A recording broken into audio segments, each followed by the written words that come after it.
Termogênicos. Quem está aqui mais uma vez? Querido Dr. Roberto Navarro, clínico geral e nutrólogo. Seja bem-vindo. Obrigado, Prazer Carol. sempre tê-lo aqui. Prazer. Adoro as segundas-feiras que a gente aprende, que a gente tem sempre uma aula. E olha, doutor, é verdade, não é? Coitado do metabolismo, porque todo mundo põe a culpa no metabolismo. Meu metabolismo é lento, meu metabolismo me atrapalha, não funciona, né? Não tem o metabolismo, né? Muita gente não tem o metabolismo. Como é que é essa história, doutor Roberto? O metabolismo é uma palavra, né, que resume todo o funcionamento do corpo humano. Todas as reações bioquímicas que ocorrem para que a gente esteja aqui conversando. Né, desde a produção de energia, utilizar os alimentos que a gente ingere, são absorvidos, eles entram na renovação de células, os nutrientes geram formação de hormônios, que atuam em várias glândulas, e o metabolismo resume toda essa complexidade. Né?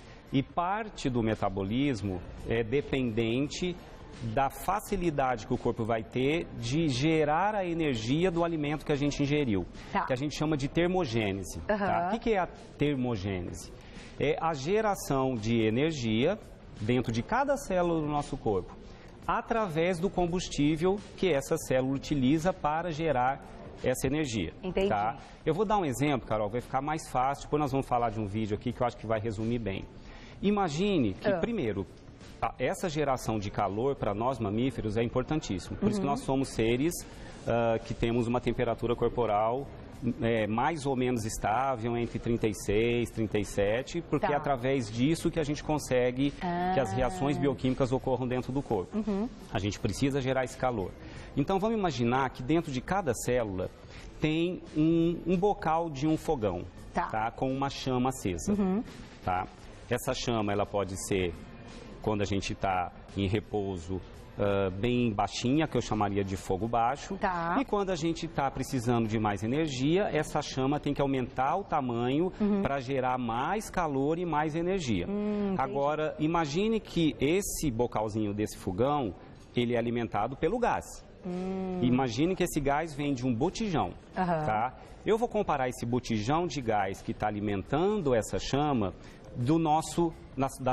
vou comparar as nossas células adiposas, as células de gordura que nós temos dentro do corpo. O que essas células de gordura dentro dessa estratégia dá? O combustível para que essa chama se mantenha acesa 24 horas por dia. A gente não pode deixar de gerar energia. Entendi.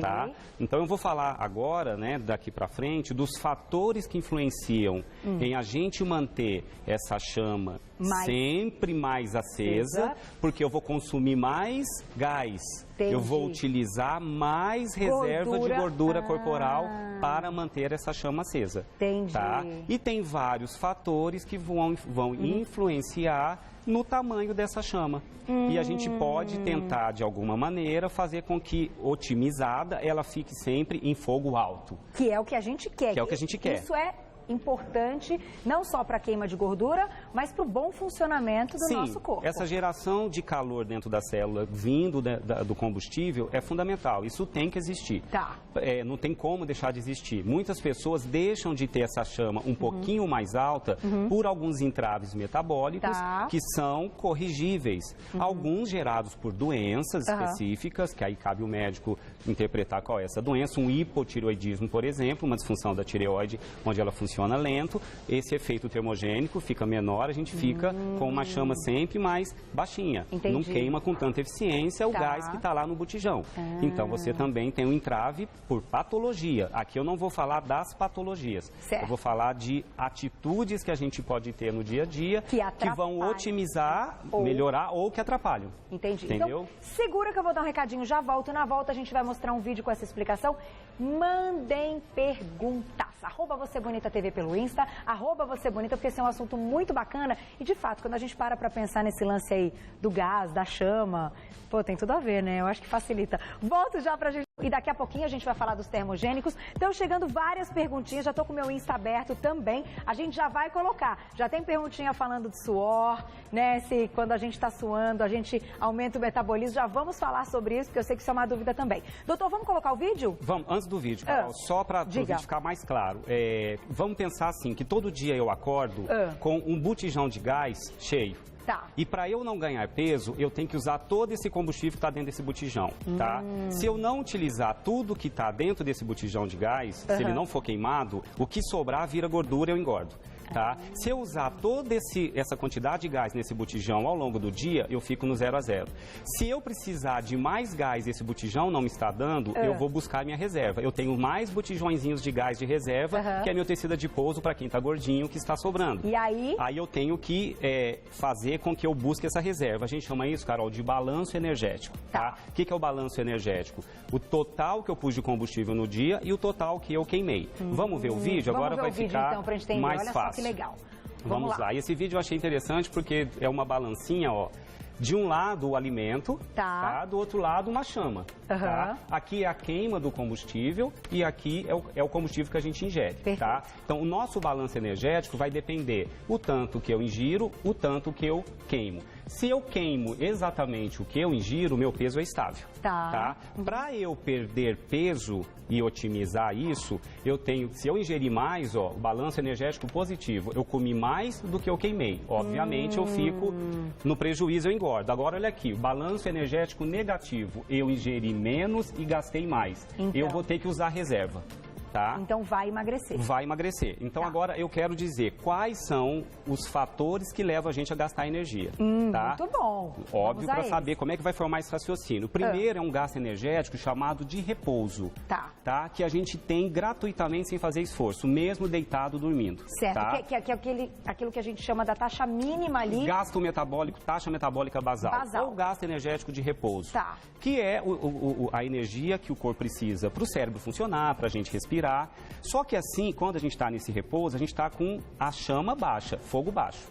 Tá? Eu estou gastando menos combustível. Tá? Então agora, como é que eu começo a utilizar mais combustível? 50%, 60% do total que a gente gasta é basal. Sem esforço. Normalmente, doutor, só te interrompendo, mas eu acho que isso é uma pergunta frequente. Quando a gente fala em queima calórica desse metabolismo, quanto seria o normal, a gente fazendo nada, quanto a gente queima no dia? A gente gasta uma média de 20 a 30 calorias para cada quilo de peso no basal. Teria que fazer essa conta, então, de acordo com o peso. Eu tenho 80 quilos, eu gasto uma média de 1.600 a 2.000 calorias, isso considerando uma pessoa sedentária. Olha que porque tem outros dados, né? A idade, a altura. E dentro dessa taxa metabólica basal, um dos órgãos que mais utiliza energia, mesmo no repouso, é a nossa massa muscular. Porque uma parte da energia que está lá no repouso é para que o músculo fique parcialmente contraído. Se a gente não tivesse essa mínima contração, mesmo sem fazer esforço, a gente seria flácido. Então a gente mantém o tônus muscular constantemente, mesmo dormindo, exigindo energia. E isso vem lá do botijãozinho. Só que Por isso que quando a pessoa tem mais músculos, a gente diz que o metabolismo dela é mais acelerado. Mais acelerado, ela consegue queimar mais. Por isso que quem quer perder peso às custas de dietas onde se perde massa muscular, a gente está perdendo boa parte do motor. Dentro desse metabolismo basal, a maior parte ocorre em cérebro e em músculo.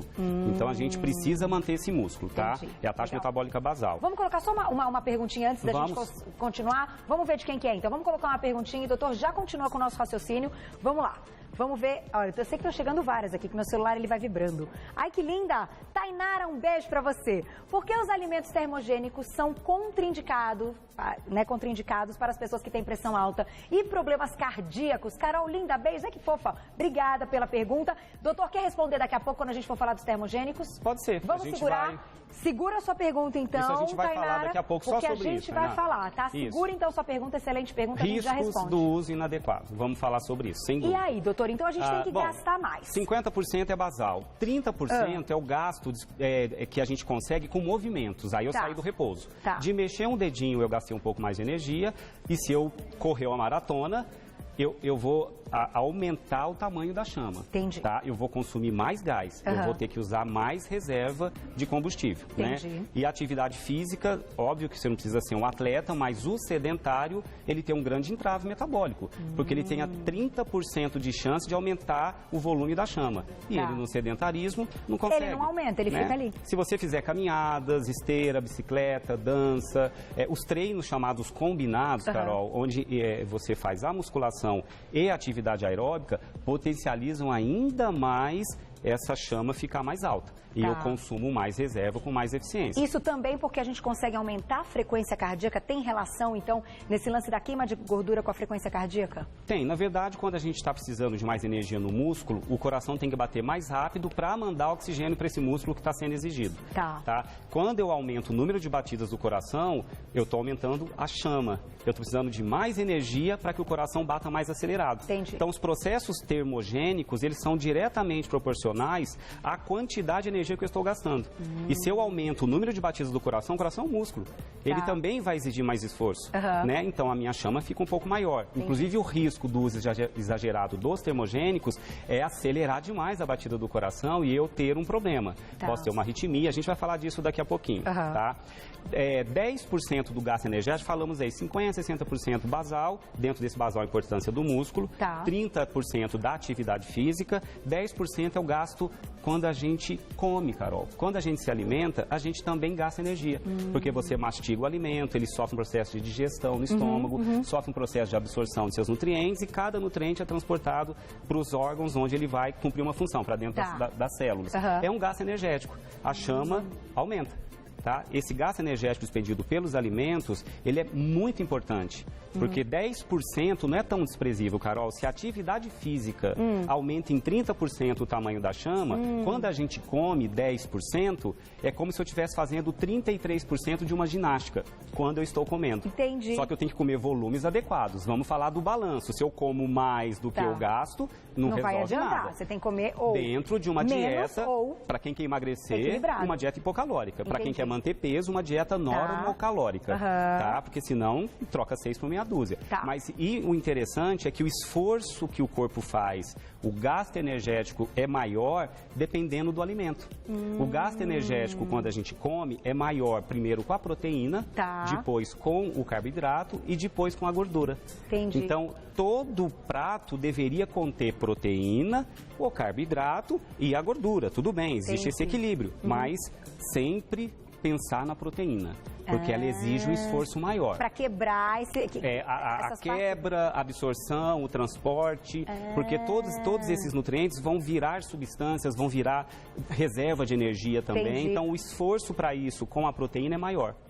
Por isso que quando a gente come um pratão de massa, dá tipo 1h30 depois, a gente está morrendo de fome. Também. Porque já digeriu super rápido, já absorveu super rápido. Foi super fácil, o nosso corpo não teve trabalho nenhum, a gente não gastou quase nada. Ingerir só e ainda tem fome depois. Carboidrato isoladamente não é legal. Acontece isso. Vamos sentar aqui na mesinha, doutor, para a gente continuar essa parte? Olha. A gente tem aí 10% do gasto energético, que é chamado de facultativo. O corpo lança a mão sobre alguns estímulos. Tá? Um dos estímulos que faz a chama aumentar é quando a gente está em ambiente gelado, ambiente frio. Então, em temperaturas baixas, a chama aumenta. Tá? E quando a gente está com febre também, Carol. Também. Só que o que a medicina pensou? Para quem tem um metabolismo mais lento, precisa emagrecer, como é que a gente pode otimizar esse gasto energético facultativo, que é opcional, sem deixar o paciente dentro de um freezer com febre? Né? Porque isso seria desagradável, né? Então, o que a medicina fez? Começou a estudar princípios ativos chamados termogênicos, que pudessem otimizar esses gastos energéticos facultativos. Só que os primeiros estudos, lá na década de 60, 70, se mostraram catastróficos, porque o que se estudou como primeiro termogênico foi a efedrina. Só que a efedrina, infelizmente, ela aumentava o gasto energético, a chama ficava alta. Só que dava arritmia, o coração batia muito acelerado, aumentava a pressão arterial. Então, foi considerado um princípio ativo ilícito, ou não recomendado, pelos riscos dos efeitos colaterais. No Brasil, hoje é proibido? É proibido porque a Anvisa, ela retirou todos os polivitamínicos ou suplementos que tenham a efedrina na sua composição pelo risco. Fora do Brasil, alguns países autorizam, chama a atenção de pacientes que compram fora do Brasil, eu vejo isso muito no consultório, com termogênicos que têm efedrina, e isso é um risco desnecessário. Até porque não precisa, Carol. Aí vem o que a medicina tem hoje de concreto.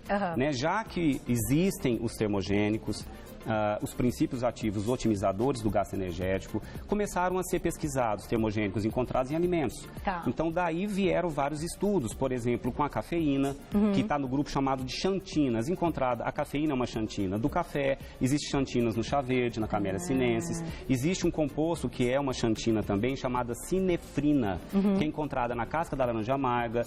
A pimenta tem a capsaicina, que também é um termogênico. O guaraná tem termogênico. Tá. Só que começaram a estudar limites de segurança. Qual é a dose, né? Primeiro, óbvio, o alimento in natura tem esses princípios ativos. Certo. Mas eu posso concentrar o princípio ativo em doses bem maiores numa cápsula e ele virar um suplemento termogênico. Perfeito. Tá? Então tem uma diferença porque o suplemento em cápsula é uma dose maior. E quem vai passar, claro, que é um médico, porque essa manipulação... Sempre com orientação médica, Carol. O uso de termogênicos não use sem avaliação médica e sem prescrição médica, porque o risco é grande. É o que eu ia fazer. Então, voltando à pergunta aqui da Nayara, que mandou pra gente, por que então há uma contraindicação e um risco para algumas pessoas que têm patologias? Existem várias contraindicações, Carol. Primeiro, hipertensão arterial, não se deve... O uso dos alimentos termogênicos talvez ainda seja um volume menor. Mesmo assim, por exemplo, a gente não recomenda para um paciente com pressão alta tomar 1 litro de café.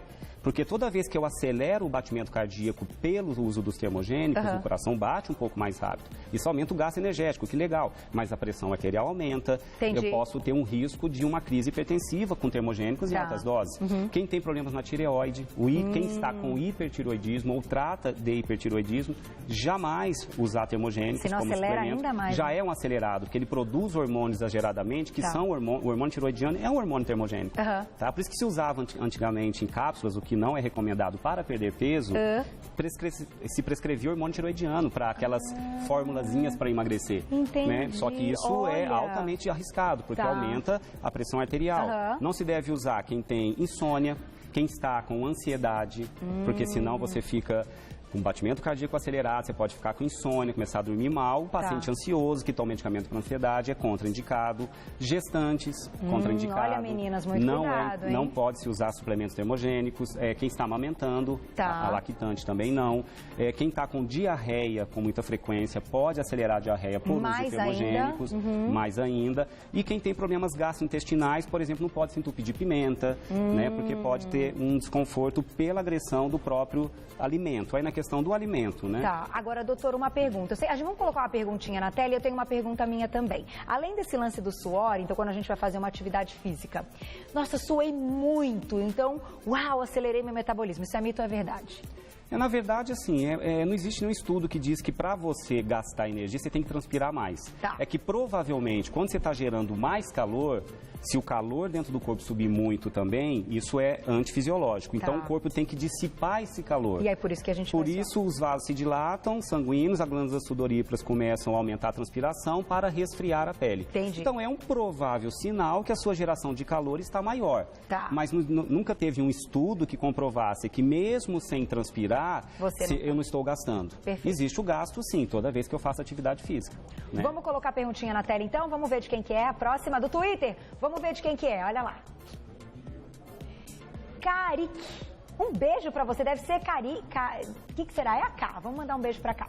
A baixa de hormônios deixa nosso metabolismo mais lento ou isso é lenda? Então, doutor, um dos fatores que você comentou, claro, é o envolvimento do nosso desequilíbrio hormonal, né? Quando a gente está com eles em desequilíbrio, a gente sabe que tem alguns probleminhas. O metabolismo está diretamente ligado a isso. Sem dúvida. A produção hormonal, os hormônios são os que potencializam, que fazem com que as células funcionem.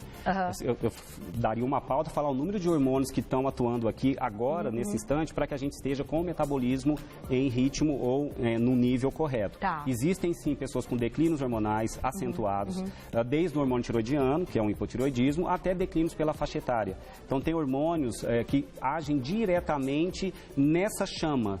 Né? Tem hormônios produzidos pelo fígado, dehidroepiandrosterona, tem hormônios produzidos pelo fígado como IGF-1, que atuam diretamente na facilidade com que essa chama possa ficar em níveis maiores e eu gastar mais energia. Então, declínio hormonal é um fator de metabolismo lento, doenças específicas, tem vários fatores, Carol. Acho que o sedentarismo, alimentação desbalanceada, com pouca proteína, com muito carboidrato, a inatividade física, que é um fator decisivo aí nessa taxa metabólica basal, doenças que obviamente precisam ser avaliadas para descartar a dificuldade em utilizar nossas reservas de energia, onde o balanço energético fica sempre alterado para mais, eu como, não gasto muito e ganho peso com facilidade. Tá. Então tem vários fatores, Carol. O metabolismo é muito complexo, é difícil a gente resumir o metabolismo apenas em um eixo hormonal. Então, aqui vamos fazer falei o seguinte, mais da geração do calor. Vamos continuar com esse assunto, até porque tem vários exemplos que o Dr. Roberto vai explicar para a gente abriu o assunto, então, como um apanhado. E eu vou fechar só te fazendo outra pergunta, assim, que essa eu acho que também é uma dúvida clássica. Quando a gente fala do envolvimento de termogênicos, quando a gente coloca, né, no nosso dia o termogênico, necessariamente ele tem que ser colocado antes ou depois de uma atividade física? Então, se a gente acelera comendo um gengibre ou até tomando uma cápsula manipulada com orientação médica, tem que gastar essa energia ou esse metabolismo já vai acelerar por conta desses termogênicos? Toda vez que a gente vai utilizar o combustível para queimar, se eu aumento o tamanho da chama, eu queimo mais. Tá. Quando que a chama está maior? Quando eu não estou no repouso. Tá. Então, quando eu estou fazendo alguma atividade física. Entendi. Então, sempre que eu usar próximo de uma atividade física, eu aumento o gasto. Mas o risco está, por isso precisa de avaliação médica, Carol. Entendi. Porque na atividade física, minha frequência cardíaca já aumenta. Mas o termogênico que aumenta mais, eu posso ter complicações. Então, o paciente tem que ter uma avaliação prévia para dizer, você pode usar um termogênico na dose de estudo X, que te garante o que você quer.